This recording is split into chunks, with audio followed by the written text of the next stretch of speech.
What is going on, Pats Nation? It's your boy Colby, also known as Patriots Global, back here with another one today. I wanted to hop on here. I know it's a late one. It's about 11:19. We're supposed to start around 11. Unfortunately, StreamYard is bugging. I don't know what it is. By the way, it's clearly not just a thing with my connection, because even last week or a few days ago, y'all were commenting saying that your connections have been weird too. Is the world okay? Is something going on with the connection in the world? Like, is something going on in space that I don't know about? Because StreamYard's been bugging every time we go live. We do a regular video, it's perfectly fine. We go live and it's just like, can't do it, can't do it, can't do it. Tried 10 times and then I'll finally work. But the New England Patriots have just wrapped up their second preseason game. This means that they only have one left. They have that game against the Washington Commanders on the road next week. That's going to be a Sunday game, not a Thursday like the last 2 weeks. After that, the Patriots have what? 2 weeks? 2 weeks off. We're going to have all the roster cut downs. We're going to get the Patriots final roster, and then it's week 1 in the regular season, and the New England Patriots are on the road against the Cincinnati Bengals, Joe Burrow, and this is where all the marbles are given. And let me tell you guys, Mayo, I get it's only the preseason, that doesn't exactly matter, but Mayo almost started his New England Patriots head coaching tenure, again, just the preseason, but 2-0. Realistically, Mayo should be 2-0, but really at the end of the day, I think there were two things that plagued the Patriots just at the wrong time. One of those things, Mayo, he's a first-year head coach, okay? Right before halftime, you have timeouts. You have an opportunity to get the ball back. I don't care if you're getting the ball back with 10 seconds left, 15 seconds left. If you have an opportunity, even if it's just on a kick return or on a punt return, you take that chance. It's the preseason. You're playing for all the marbles. You're trying new things, but instead they had timeouts, and Mayo just wanted to get into halftime as quick as he possibly could, didn't utilize those opportunities. I mean, that's valuable playing time. That's valuable playing time to see, how David Wallace is going to do. And he had another really, really good game. Some of how, your other special teamers are going to be able to play. Maybe that's an opportunity to get Drake Maye even a little bit more action. He just didn't take it. And again, this game coming down to 1 point. Patriots end up losing this game right at the end, 14-13, had an opportunity to win the game. And of course, in really Patriots fashion over what it's been the last year, 2 years now, they end up losing right at the end of the game when they have to drive down the field and get a game-winning touchdown, or really just a game-winning field goal at that point, and they just were not able to do it.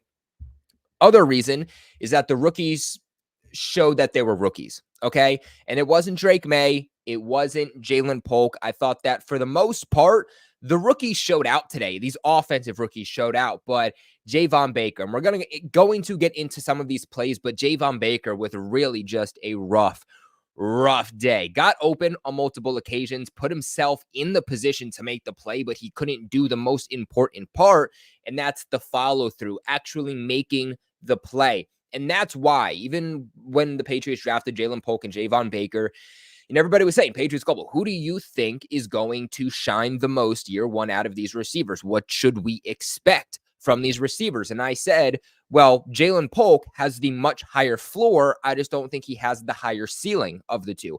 As where with Javon Baker, he's going to have a lower floor, but a massive ceiling, to where Jalen Polk, is he ever going to be a real wide receiver one? Probably not. I'd be surprised if he was, but I'm very confident with saying that he will be a high-end number 2. He'll be like your Jacoby Myers. He's not going to be a wide receiver 3, a wide receiver 4. He's not going to be a bust. He's just probably never going to get to the point where he's going to be a wide receiver 1, and I feel like today that's exactly what he showed. He's been everything that's advertised. He's shown the strong hands, the reliability, the ability after the catch. With Javon Baker, a little bit different. We're seeing these growing pains with him. We're seeing these inconsistencies with him, especially with his hands. Let's keep in mind, one of the biggest issues too for Javon Baker coming out of the draft, or really even heading into the draft, was his ability to stay consistent, his ability to catch the ball. He had over a 10% drop rate. And again, something we're seeing today, even in that first play down the field that Drake Maye takes to Javon Baker down the sidelines, perfect ball by Drake Maye. Unfortunately, nobody's going to talk about it. Why? Because it wasn't a completion, because it was out of bounds. Now, obviously, Javon Baker still didn't make the play out of bounds, but he knew he was out of bounds, and so he kind of just didn't follow through. Like, he was like, I'm out of bounds. I might as well just not even care about catching this ball. But really, for half that route down the field, the first play Drake Maye took down the field to Javon Baker, the first one, literally half of that route, Javon Baker is out of bounds. Just bad situational awareness by the rookie wide receiver. You got to be better than that. I mean, that's the same thing that killed Kayshon Boutte's rookie season for the Patriots. It's a little bit different. It's a little bit different. He was able to make the Patriots final roster. Ironically, against the Philadelphia Eagles 2 in week 1 of the 2023 regular season, Patriots have to drive down the field. You know, they got to get in the end zone to win the game, and Kayshon Boutte not able to keep his feet in bounds. It was kind of the same instance here where Javon Baker, bad situational awareness, not realizing because he's too busy focusing on the defender. He's too busy focusing on where the ball is that he's not understanding where he is on the field. Again, if he stays in bounds and he just concentrates through the catch, that is a catch that throughout his time in college, we have seen Javon Baker make literally 1,000 times. You know, again, a game that the Patriots should have won. It obviously came down to the wire a little bit, but in the fourth quarter, when you're leading as much as the Patriots were, like, you should have been able to win that game. It's a preseason game, I know, so it doesn't exactly matter. But it's just frustrating whether it's a preseason game or it's a regular season game, especially against a team like the Philadelphia Eagles, where that is something you should have come out with. That is a win you should have come out with. And if the Patriots, whether it's preseason or not, if they can get wins in the preseason, carry that into the regular season, that's momentum that could definitely start carrying them. If they're just going to lose and they're going to play this poorly in the preseason, that's kind of the mentality that they're going to carry with them also into the regular season. Now, for me too, one of the biggest questions was, why was Bailey Zappi put out there on the final offensive drive? And I tweeted this out. In fact, by the way, shout out to Ashton. Hit the like button for the GOAT. I appreciate you, brother. You're always here telling everybody to like the video, and it means a lot because, yes, guys, please leave a like on the video if you're in here right now. I mean, we have 52 on YouTube and 7 right now on Twitter. By the way, we love you for watching on Twitter, but if you're on Twitter, come join us on YouTube at Patriots Global and be a part of the active discussion in the comments. Obviously, you can get in with listening in on Twitter, but you can't be a part of the live discussion in the chat on YouTube. So if you're on Twitter, you want to be a part of the live chat, then of course, come and check us out over on the YouTube platform. But we knew going into this game, Jacoby Brissett was going to get like a quarter or whatever was reported. It was like a few drives up to a quarter. Drake Maye was going to get the second quarter and then start to play a little bit into the third. Then we were going to get Joe Milton. And then, you know, fourth quarter or the second half of the fourth quarter, we were going to get Bailey Zappi. Not exactly what happened.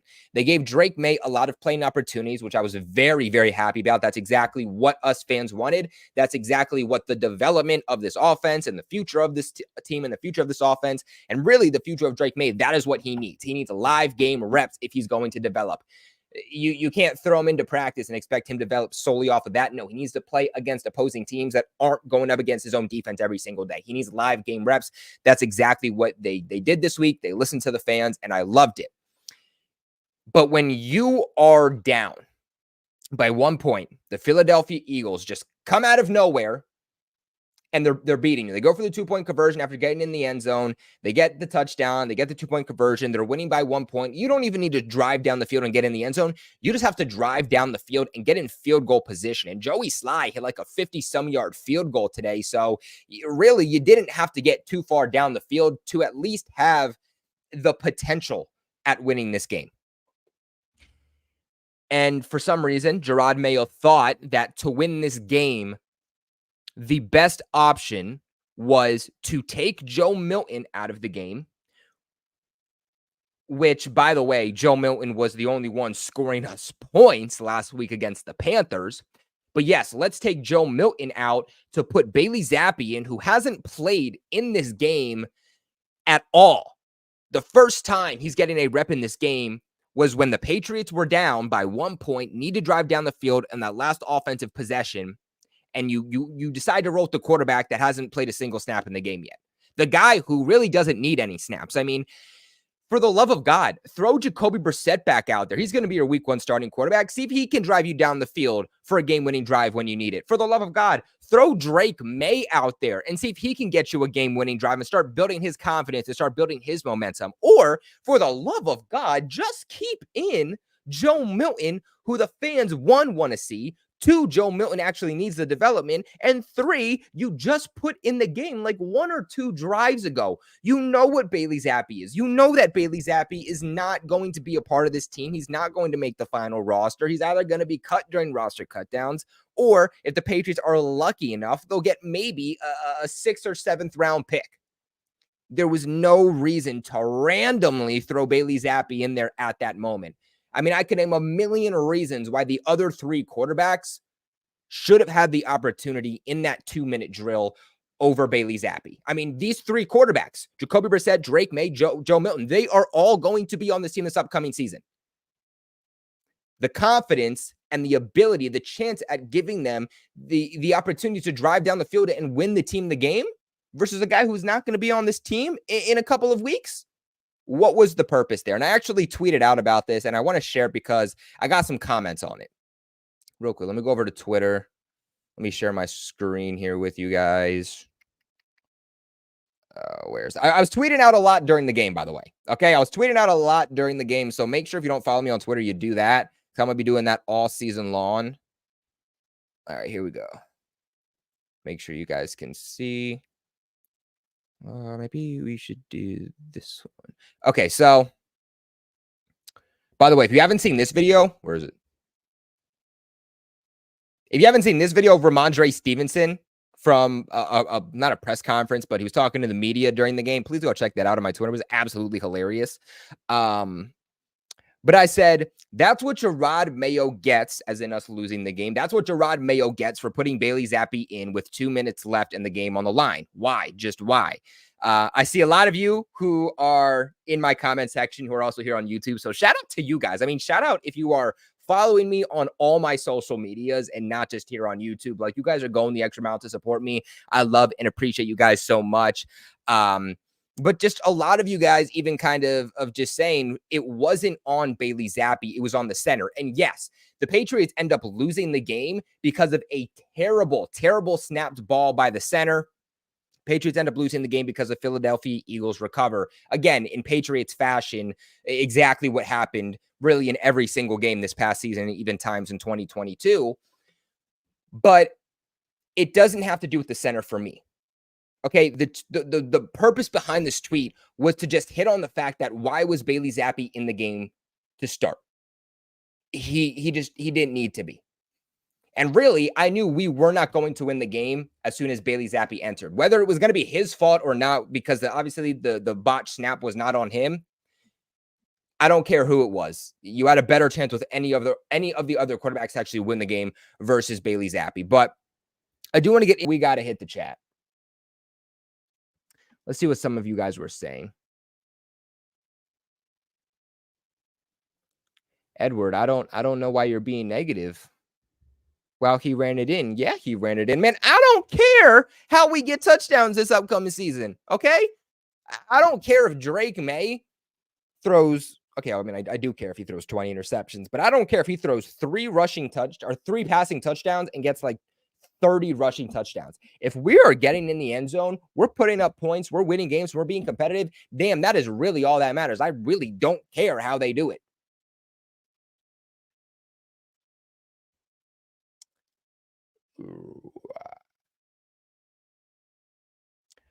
Brady Goat says, I think we just need to stay healthy, build chemistry, go after Higgins next offseason, use our first round on left tackle. Brady Goat, man, are we sharing the same wavelength here? Because I agree with you, looking at what the Patriots' priority should be this season, and then looking what they should do in the offseason, I think you hit on it perfectly. This year is not about winning. It's really not about surprising and playoffs and Super Bowl. It would be nice if they got there and took a CJ Stroud Houston Texans-like season, but I don't think that's realistically what anybody should be expecting. I think what we should be expecting, or what we should be at least looking forward to, is the development of, like I said earlier, these young players, Drake Maye, Javon Baker, Jalen Polk, Caden Wallace, the second-year players. How's Keon White playing? Can we get anything out of Marte Mapu? Really the players that are going to be the core of this team moving forward.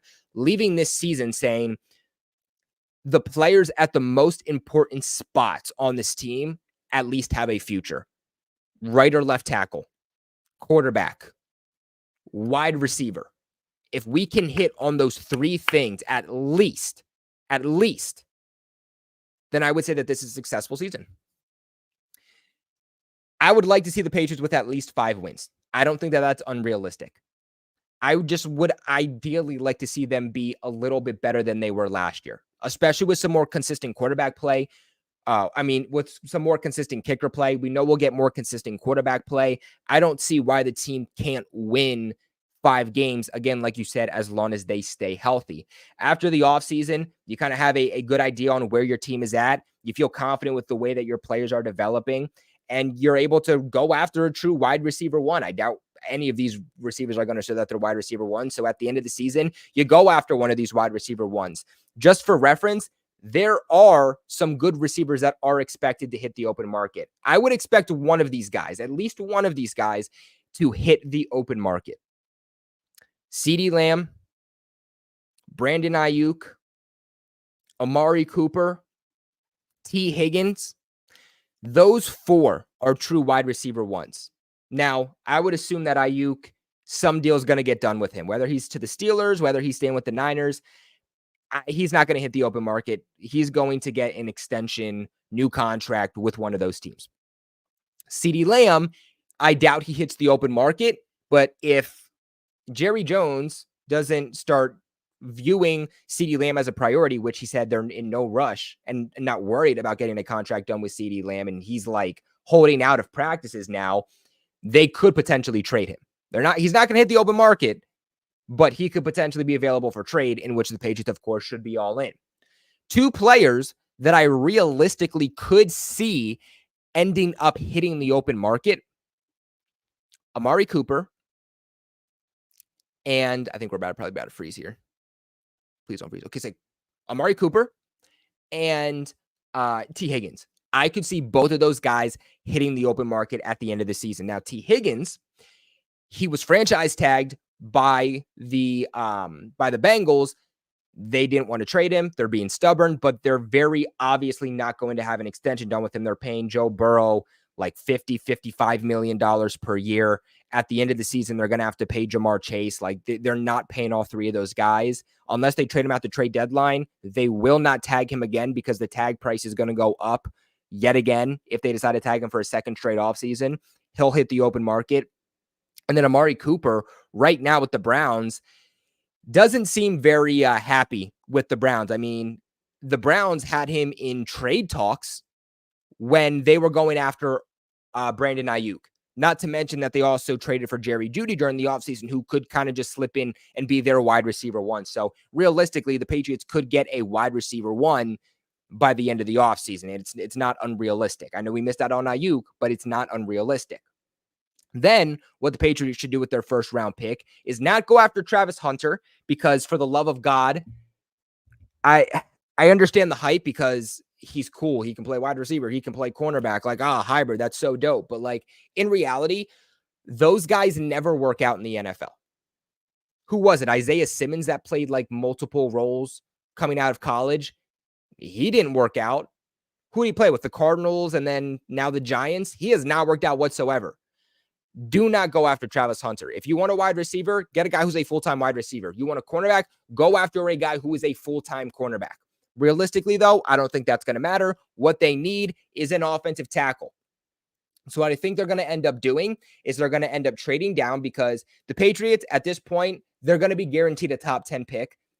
Maybe, just maybe, they could be bad enough to have a top 5 pick. What they'll then do is they're going to end up trading down a few spots, pick up some extra draft capital, whether that's another second round pick, whether that's maybe even a future first round pick, and then select a tackle with that first round pick, because right now the offensive line is so damn bad. They are going to have to readdress that during the offseason. You hope that you then draft your future at left tackle, and then hopefully Caden Wallace can play well enough on the right side to be able to be pinned in as your starting right tackle for next season in 2025. And now you have your offensive line built up. You have your left tackle that you draft in the first round, left guard City So, center David Andrews, right guard Michael Onwenu, and then right tackle Caden Wallace. You have your wide receiver 2 in Jalen Polk. You have Javon Baker, who, I mean, maybe he'll be like high-end wide receiver 2. Maybe he'll be a wide receiver 3, wide receiver 4. We don't know, but you at least have your wide receiver core built up behind the wide receiver 1 that you try to then go ahead and target in free agency. And now the New England Patriots are cooking with gas.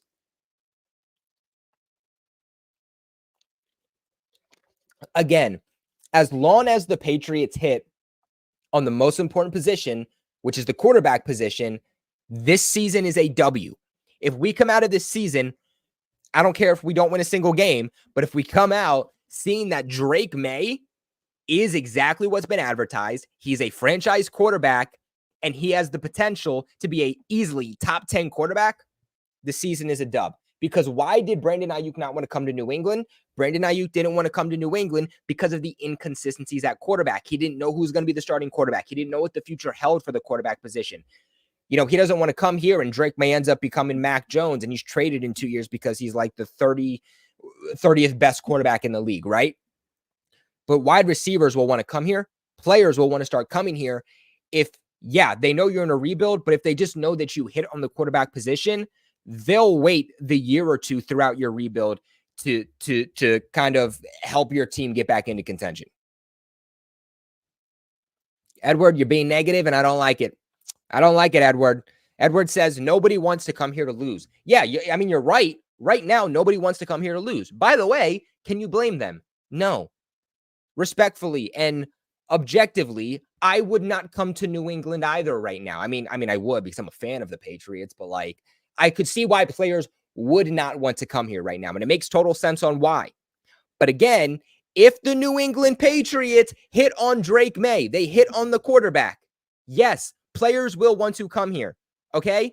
And any player that says, no, I don't care that you have a future young quarterback who you hit on, I want to go to you when you are only a Super Bowl contender, then F them, dude. I don't want a player here that only wants to come here when we're finally competing for a Super Bowl. I want players that believe in what we are building and want to be a part of that and want to be a part of building this new culture of the New England Patriots. So I don't care if, you know, we're contending in 2 years and Brandon Ayuk is like, hey guys, I'm a free agent. Remember that one time you wanted me? I would love to play for you guys. Is that $32 million still available? Or I'd be like, dude, why are you calling me right now? No. Like, you had your shot with me. You missed out on it. That's your problem, not mine.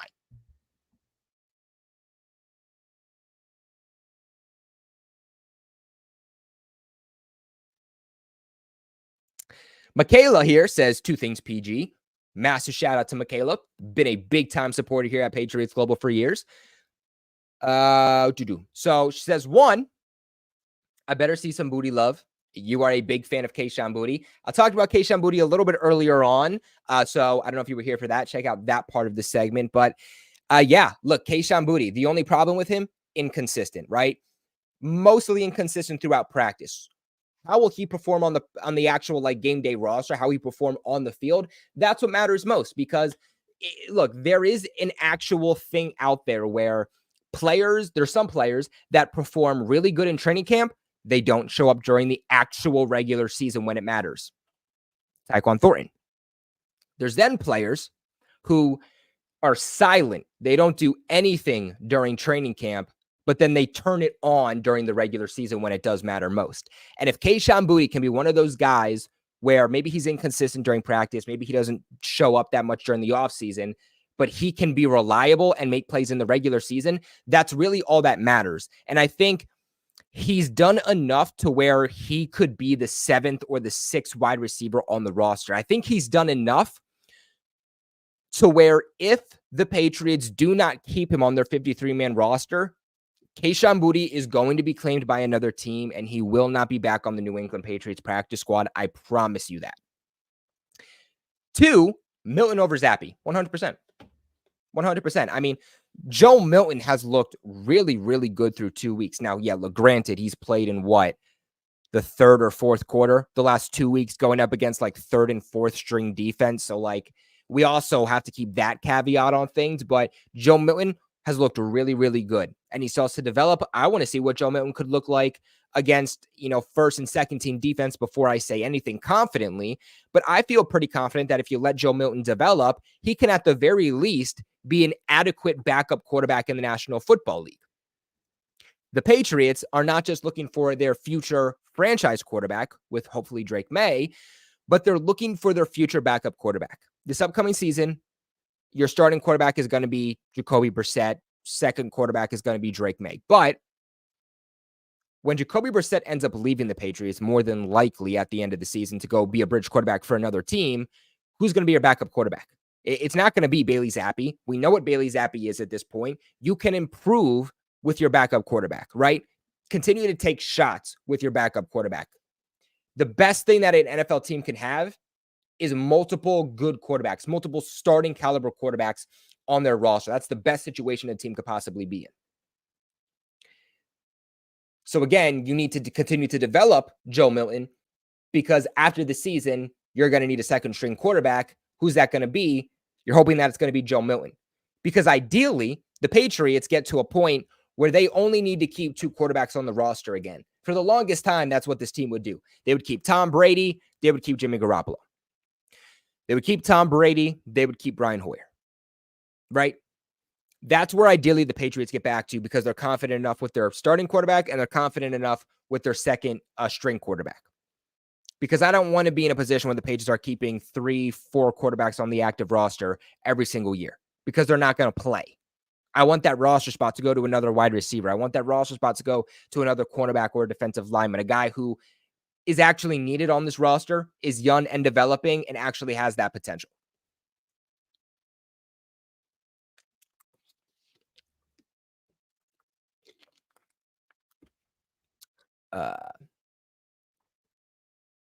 Real quick, we do have to get into the super chat here from Ray. Whenever we get a super chat, we have to go straight to the super chat no matter what we're doing. Super chats get priority, not to mention the fact that the donations, they go a massive, massive way at supporting the channel, supporting all of us here at Patriots Global. So, Ray, buddy, I appreciate you so much. You're like the Patriots Global mascot, bro. Like, you're at Bleacher Report. You're on the AFC East Roundtable.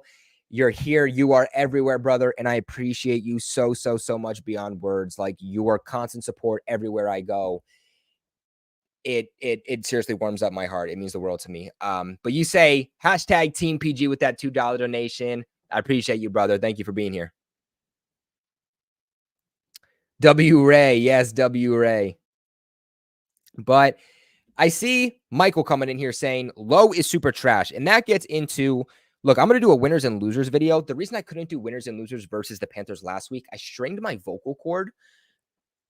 I didn't know that was a thing. I didn't know you could do that. I guess I was working too much last week and talked too much, strained it. So I couldn't make that video. I had to kind of be on vocal rest for a little while. But some of my quick kind of players up and players down that I want to let you guys know about right now. I'm not going to break them all down because you have to watch my video coming out tomorrow for the winners and losers. But quick ups, quick down. Drake Maye up. Joey Sly up for the lone fact that he was, 3 for 3 today? Starting kicker the entire game. Nailed like a 50-some-yard field goal. How could he not be a winner? David Wallace, I'm kind of putting him on my players up to players almost up list. I'm not sure exactly yet. This is still kind of a work in progress. Players down, Marcellus Dial. Bro, I'm telling you right now, if Marcellus Dial is on this roster for the lone fact that he was a 6th-round pick and the only defensive player drafted, we're going to riot. We are absolutely going to riot because Marcellus Dial is right now at best a gunner on special teams. He looks terrible terrible from a defensive standpoint in these preseason games for 2 weeks now. In training camp, he's been quiet, and when you hear his name, it's not good. Another game down with Marcellus Dial for me. Super, super disappointed with that one. Jacoby Brissett is going to be down for me. I mean, one drive, and he's able to actually drive the Patriots down the field after a good kick return. But I believe it was Jalen Reagor who had that kick return early on in the game. But literally, you're in the red zone, and what happens? Flashbacks from 2023, man. You're literally right there. You're right there. Just punch the ball in, and he throws to, I want to say he was going to Mitchell Wilcox, the tight end, and just tries to squeeze it in. It gets intercepted by Maddox, I believe it was, from the Philadelphia Eagles, gets returned like 45 yards or something like that. And the Eagles are able to take that interception return and turn it into 3 points with a field goal. For a guy that has one of the best interception percentages in the entire National Football League, only behind Aaron Rodgers, I mean, dude, you can't make plays like that, especially with you only playing like, what was it, like 2 drives or something like that, 3 drives max. You know, we're expecting a little bit more leadership and some veteran plays there, because honestly, too, on that play, there was the defender on the heels of Mitchell Wilcox, but if Jacoby Brissett just throws it a little bit more towards the left, I believe it was, of Mitchell Wilcox can just work through the contact and catch it. At the very worst, it's just an incomplete pass. But what Jacoby Brissett does is he tries to sandwich the ball right between Mitchell Wilcox and the defender, and it gets intercepted. So for me, Jacoby Brissett also down. And then Michael, like you said, also Vidarian Lowe, not good. I mean, just a turnstile right now over on that left side. I do think that he looks better than he did last year at right tackle, but that's not saying much. That's not saying much because he was bad. He was one of the worst tackles in football last year. He was like the worst tackle in football in pass protection last year at right tackle. So the bar's not high. I don't really know what the plan is here with the starting offensive line and what they're doing. The interior of the offensive line, I like. I think the interior is very, very good. City So at left guard, which he played at college, confident there. David Andrews at center. He was just like, last year, he was like the 12th best center in terms of pass protection, so I'm confident there. Michael Onwenu at guard, one of the best guards in the league. I'm confident there. Honestly, what I'm doing if I'm the Patriots, my week 1 starting offensive line, it don't include Vidarian Lowe. I can tell you that. I don't know why Vidarian Lowe is repping with the first team offensive line. And that's no hate to him. Great guy. But like, do we really believe? Like, do we really believe Vidarian Lowe at left tackle is better than Chukwueze Okorafor at left tackle? And again, the bar's not high. I'm not saying like Chukwueze Okorafor is your franchise left tackle, but like, do we really think that Vidarian Lowe is the better option for your quarterback's blind side? Like, for real? Now, this is what they should do. They should put Michael Onwenu to right tackle. Is Michael Onwenu a better guard? 100%. He's like an all-pro when he's at guard. But unfortunately, you can't put him there right now. The Patriots also made a lot of investments into the guard position the last 2 years in the draft. I mean, they drafted what? 4 guards, 4 interior players in the offensive line between the 2023 and 2024 draft. You have to have guys who can at least be serviceable within the interior. Michael Onwenu, we at least know, can be an average to maybe even a slightly above average starting right tackle if need be. So why don't the Patriots, at least for this season, until they figure out what they should do with their tackle spots in 2025, play Michael Onwenu at right tackle, put Layden Robinson, your 4th round pick, at right guard. He's been good. Like, Layden Robinson has been very solid. Layden Robinson, in terms of run blocking, has been really, really good. Put him as your starting right guard, David Andrews at center, City So at left guard, and then bump Chukwueze Okorafor back over to left tackle. I know Chooks hasn't been great, but he's got to be better than Vidarian Lowe. He's also a veteran in the NFL with regular season and postseason experience, and he at least played left tackle during his time in college. So he has that experience. That's what the week 1 starting offensive line should be.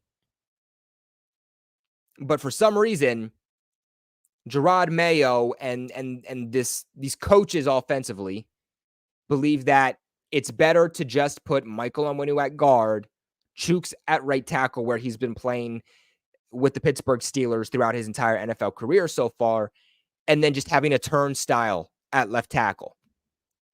I don't know. That's what I would do if I was running the show. That's what my starting offensive line would be. But for some reason, they're just not doing that.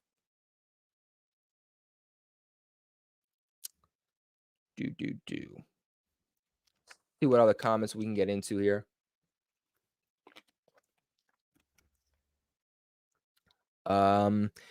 See, like I wouldn't let go necessarily of Vidarian Lowe. I think that as a rotational to depth piece, like, okay, he's important to keep around. Do you want him to start for you? No, but like if your starting left or right tackle goes down and you need Vidarian Lowe to kick in for you, like it's better than having no one.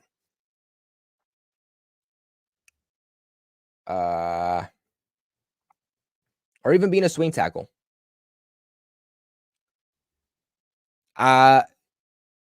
Joa? Am I saying that right? Well, I'll just call you Fernandez. Let's call you Fernandez. That's easier. I can tell you confidently, Drake Maye played very, very well today. In fact, I can even tell you his stat line today. Drake Maye, 6 for 11, 47 yards, 7.8 yards on average, 0 touchdowns, 0 interceptions, although he did run in for a touchdown. That stat line should actually look even a lot better if his receivers were just able to actually catch the ball. He was also 3rd today for the Patriots in terms of rushing yards. He ran the ball 4 times. 15 yards, 3.8 yards on average. And like I mentioned, also punched in for a touchdown. So Drake Maye today, very, very good, especially against the Philadelphia Eagles, who Vic Fangio, very, very good veteran defensive coordinator. And it's not just the first team defense that looks good for the Eagles. Like they have players on their second and third team defense that are ballers. So the fact that Drake Maye still looked good going up against like that second and third team defense for Philadelphia says a lot. But real quick, guys, while we continue to get into a couple of last things about this game and then get into a couple more comments, why don't you guys go ahead and take a listen to the sponsors of this video over at Aura. If you guys want to go ahead and check out Aura, you're just interested in Aura, link in the description box below, pinned in the comment section for a free 14-day free trial. But if you guys are looking for a way to support the channel right now, this is the absolute best way to support the channel is by signing up for your free 14-day trial over at Aura. Hey guys, sorry to cut the video real quick, but I had a very important question that I had to ask you, and that is, have you ever Googled yourself, or maybe a friend, or maybe a family member Googled themselves and saw their private information being used? Maybe like their name, their phone number, their social security number, their address, maybe their credit card information? God knows I have, and the only reason that I was able to find that and take care of it was because of today's sponsor over at Aura. So what Aura is an identity protection service. And what they do is they go ahead for you so you don't got to do the hard work, and they scour the internet for any of your information being used illegally that you didn't want them to use. The other great part is that they'll monitor your credit. They'll see if your phone number is being used to robocallers, which if you don't know what those guys are, they're essentially the ones that call you about 5 times a day. Because little do you know, these data brokers are actually trying to sell your information to robocallers, to spammers who are trying to find out your own personal information, such as where you live. So what Aura will do is they'll essentially send you an email or notification saying that, hey, someone's trying to use your phone number. Someone's trying to access this information about you. Do you want us to delete it from the web? Fortunately, in today's society, a lot of threats that we all face on a day-to-day basis come online. And unfortunately, the scary part is that we can't always see it. Aura's going to come in, protect you, protect your family from threats that we can't see and we don't even know are coming. So hey, look, you guys can go right ahead and let people exploit your own private information, or you can go to the link in the description box below and pinned in the comment section below to go ahead and sign up for your 14-day free trial over at Aura. Yes, guys, make sure you go ahead and check out Aura. Also, we have about, let me see, how much people do we have here? Actually, I'm thinking about it. So we have 70 on YouTube. We have another 15 over on Twitter. If you are on Twitter, we appreciate you for watching, but also come over here on YouTube instead.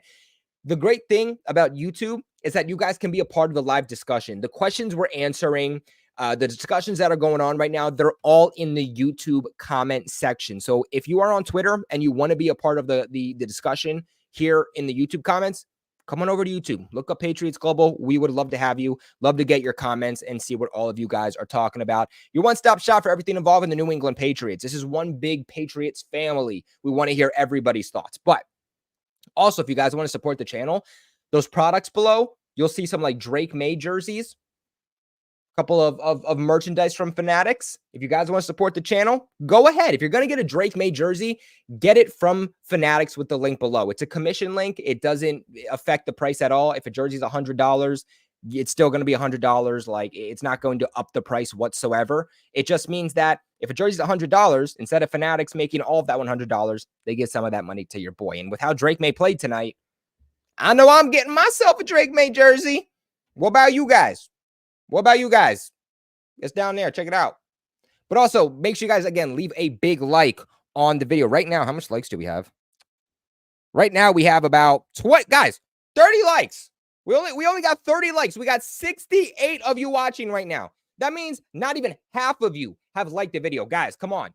If you want more live streams, you want more Patriots-related content, support your boy. It costs you nothing, less than a second. Leave a big like on the video. I promise. I'm not just hounding you for no reason. It actually helps out the YouTube algorithm when you like the video.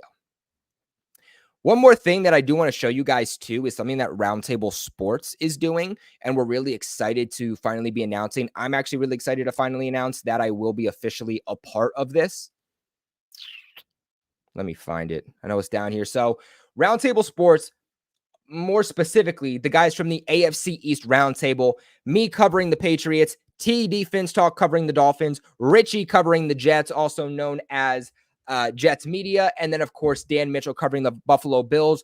We are hitting the road this upcoming season, my friends, because we are doing tailgating at events this upcoming season. Not just that, but we're also going to be going into the stadium, and we're going to be watching the game with you guys, reacting to the game in the stadiums with you guys. So if you want to meet me, you want to meet the other guys from the AFC East Roundtable, this is your opportunity to do so. So go ahead and check this baby out. I can actually turn up the audio for this one. Roundtable Sports is throwing 2 huge events this 2024 NFL season. Come join me, Richie from Jets Media, TD Fins Talk, Dan Mitchell, and Patriots Global for an unforgettable game day experience. Week 6, Monday Night Football, Bills vs. Jets at MetLife Stadium. Your ticket comes with an all-inclusive tailgate party hosted by Gotham City Crew, food, drinks, live DJ, and more. Also, come witness the AFC's Roundtable live in-person show from the tailgate. And last but not least, you will get access to the MetLife Stadium's turf for the pregame and witness the national anthem before primetime football kicks off. Our second event this year is going to be in Miami for the first time. Week 14, New York Jets versus the Miami Dolphins. We locked down our own private corner terrace at Hard Rock Stadium, exclusive for our group. Saturday night, join us at Miller's Ale House for an awesome meet and greet. Jake Asman will be a special guest for this event. Email us at afceastroundtable@gmail.com for more information on how to secure your tickets.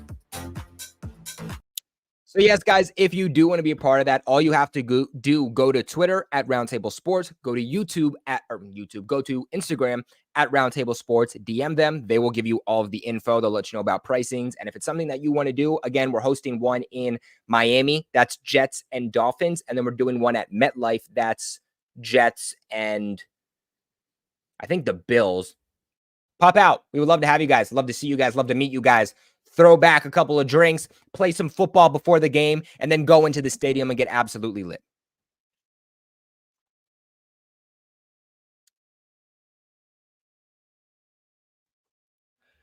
Looks like Matt has to head out. Got to work tomorrow. Sub and like PG people.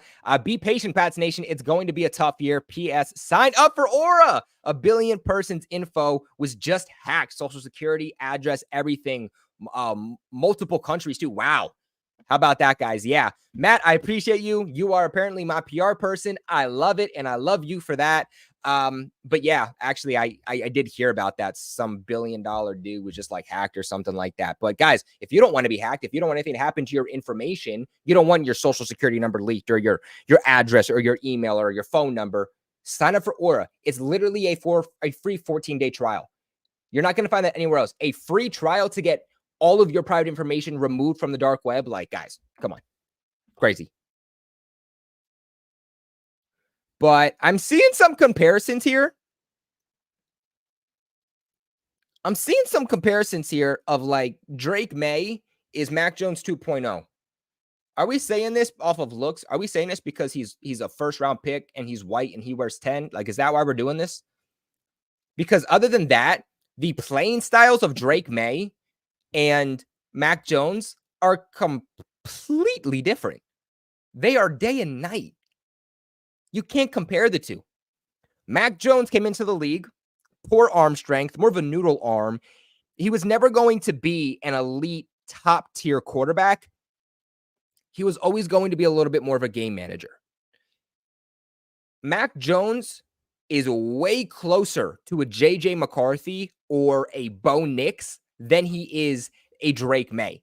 Mac Jones also was not mobile. Drake Maye, one of the things he's most notable for, something that really rose his draft stock and made him the third overall pick, is the fact that he is mobile. He extends plays. He can make plays with his legs, something Mac Jones was never able to do. In fact, the things that Mac Jones was good at, ironically, are the things that Drake Maye struggles with. Mac Jones coming out of the draft, he was known for a high IQ, really, really good ball placement. That's not exactly the same thing here with Drake Maye. He's not known for his consistency. He's not known for his ball placement. Those are some of the question marks. Mac Jones had really good footwork. Drake Maye, that was the worst part about him. He didn't have good footwork. They literally are opposite quarterbacks. Saying that they're the same is wild.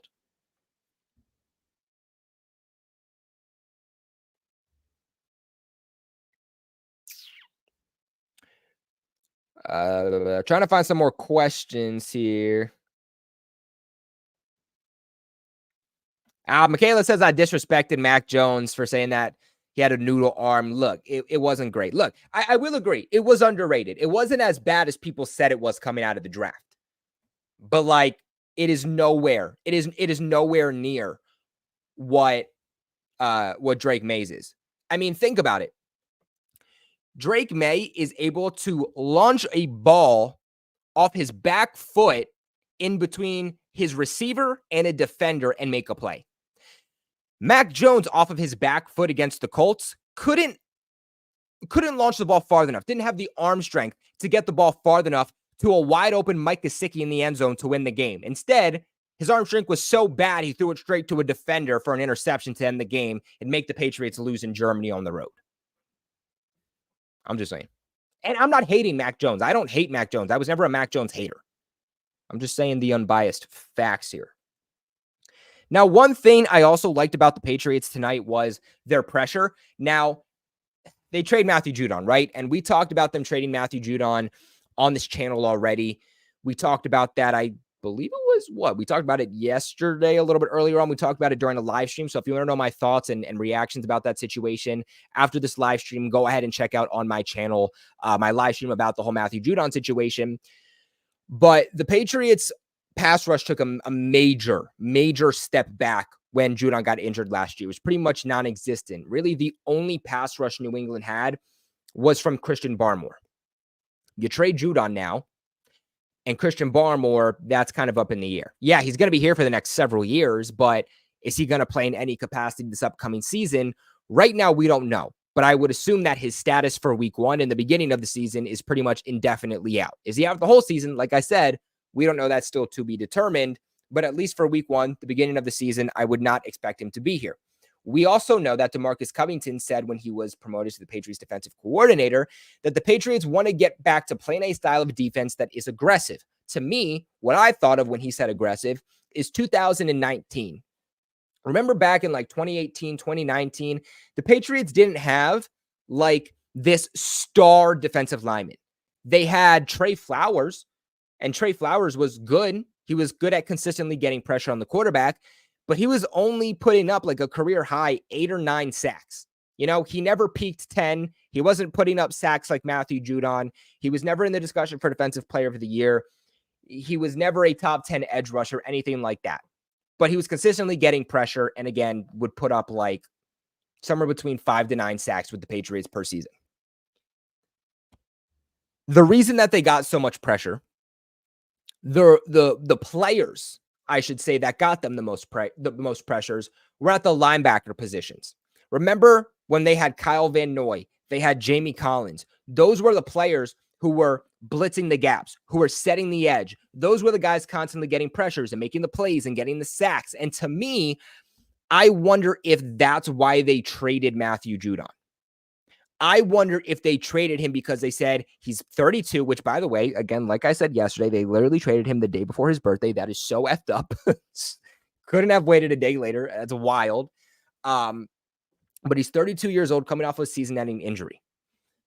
He also doesn't necessarily fit the style of play they want. Now, look, if they can get a star edge rusher, I'm sure they're going to do it. But maybe they didn't want to pay Matthew Judon $18, $20+ million because they said, our stars on this defense, the guys who are going to make the plays and get all the sacks, are going to be more so these edge rushers, right? Like your Sione Takis, or maybe even your Christian Ellis's, right? Those are the guys that are going to come in and make these plays. I don't know. It's food for thought. I'm not 100% confident in it, but it would make a lot of sense with the Patriots wanting to get back to playing a more aggressive style of defense. Keep in mind, too, throughout 2 preseason games, the Patriots have significantly blitzed more than they did over the last few seasons under a Bill Belichick-led defense. Again, to me, that's your linebackers, your cornerbacks, your safety blitzes off of the side. Those guys making your big plays. It's not saying, hey, we're going to rush our 4 players up front, and we're expecting our edge rushers and our defensive tackles to be the ones that are getting the pressure constantly and finishing off plays. No, they're going to find ways to get alternative pressure, which is why maybe they didn't feel like Matthew Judon was as important of a piece to this defense as maybe he was over the last few years. Not saying I agree with it, not saying I like the approach, but just trying to make sense of things. And today, that is something that we saw with the Patriots yet again. They had 5 sacks, and it was a bunch of different guys making plays. It wasn't one specific guy. You had O'Shane Zimenez, I should say, making plays yet again. I think he's playing himself onto the roster. Josh Uche, who is at this point probably the Patriots' best pass rusher. He had a sack today. Dietrich Wise, for his 2nd straight preseason game, has a sack. You had Wilson, the cornerback, or Marco Wilson, the cornerback, I should say. He also came in with a sack, or I shouldn't say Marco Wilson, actually, I was looking at the wrong one. Isaiah Bolden, the cornerback, coming in with the sack, and then Keon White also coming in with the sack. The Patriots, like I said, 5 sacks. They were able to get pressure, some with their front guys on the D-line, some with alternative pressure, but they were able to still find ways without their 2-star players, without Judon, without Christian Barmore, to still make it work, and that's what you wanted to see.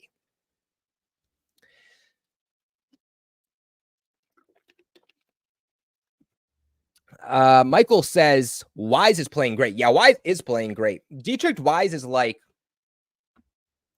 the most unsung hero of the New England Patriots. Do you guys know, if you've watched the channel, you know this, I've said it before, but do you guys know who's led the Patriots in quarterback pressures over the last, not 2 years, but since 2022? It's not Matthew Judon. It's not Christian Barmore. It's not Josh Uche. The person who has led the Patriots in quarterback pressures since 2022 has been Dietrich Wise. Now, Dietrich Wise is 29, 30 years old. He's going into a contract year. It'll be interesting to see the Patriots' approach with him, because will Dietrich Wise be around when the Patriots start to get competitive again? Who knows? But he's another really, really good locker room guy, presence on the field, and a leader that after you lost Matthew Judon, you probably don't want to lose Dietrich Wise too. But also, Dietrich Wise will cost them significantly yet less. Yes, he's getting older. Yes, he's probably not going to be a part of this team. He'll probably be retired by the time we're legitimately contending and being back to being the New England Patriots. But you do still need good players. You do still need stars. You do still need veterans and leadership. And Dietrich Wise will definitely give that. Not to mention that unlike Matthew Judon, it shouldn't cost the Patriots 18, 20 plus $million. You could probably get Dietrich Wise back on this team for $8 to $10 million max, right? I would say the max that it would cost them if he really was playing hardball would be like $12 million.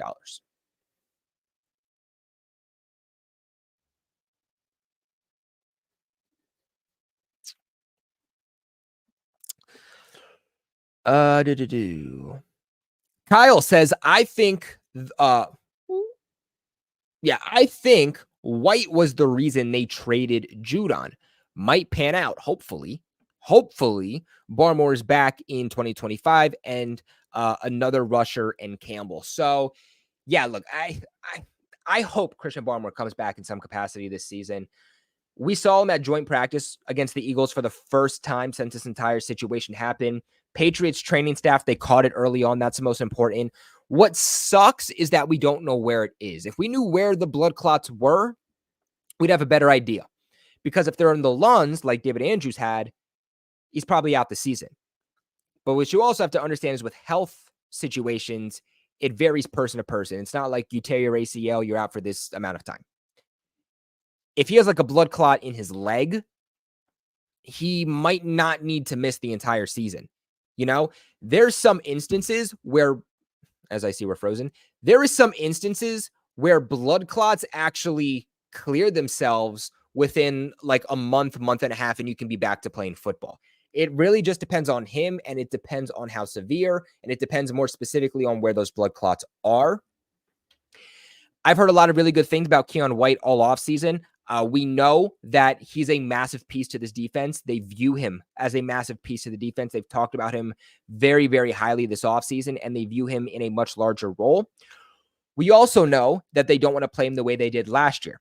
Last year, they played him more in a Dietrich Wise type of role where they found his matchups. They played him in the interior of the defensive line. They played him at edge rusher. They had him with his hand in the ground. They had him standing up.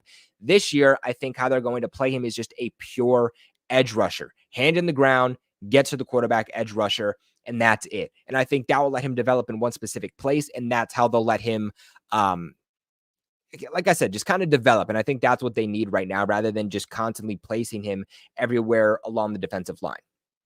But hey, hopefully he is the reason that they traded Judon, and he can be a guy that comes in and gets 10 plus sacks. I don't think he will be, though. You know, I think he'll be a very good player, but I don't think that he is going to be somebody who comes in and does what Judon does. Even in college, that's not what Keion White was known for.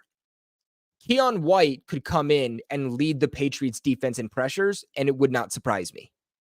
Even today, a sack, but consistent pressure. I think he'll always be in the face of the quarterback, but he's never been the type of player that constantly got sacks, who finished off the plays. It wouldn't surprise me if, again, the Patriots went back to a 2018, 2019 version of their defense, and Keion White becomes the Patriots' new version of Trey Flowers. Someone who is your number one edge rusher. He's consistently getting the pressure, but he's not getting double-digit sacks. He'll get, again, 5 to 9 sacks a season, but he's never getting 10 plus sacks in a season.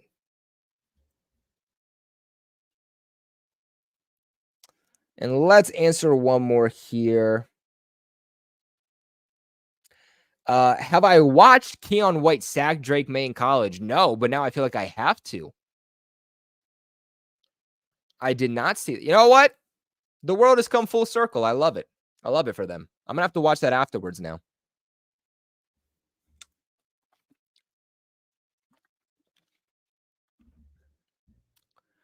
David says, realistically, Judon doesn't have a big value for a 2 to 3 year rebuild. Yeah, I mean, the Patriots aren't going to be in a 1 year rebuild. Even if they have a Houston Texans, CJ Stroud-like season, you know, they're not truly going to be competitive until 2025 at the earliest, like truly competitive until 2025 at the earliest. And that's if everything goes right. And I don't think they're expecting everything to go right. You know, it'd be great to have that Texans-like season.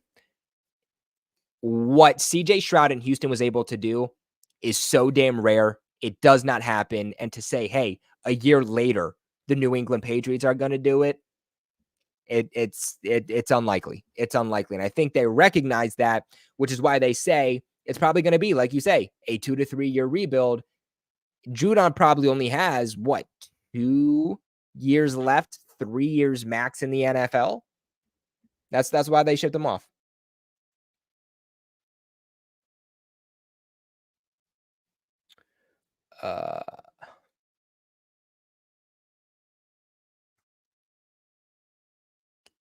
Marcus says, can we have a Patriots 2022 season this season with 9 wins and 8 losses? What do you think? Did the Patriots win 9 games, Marcus, in 2022?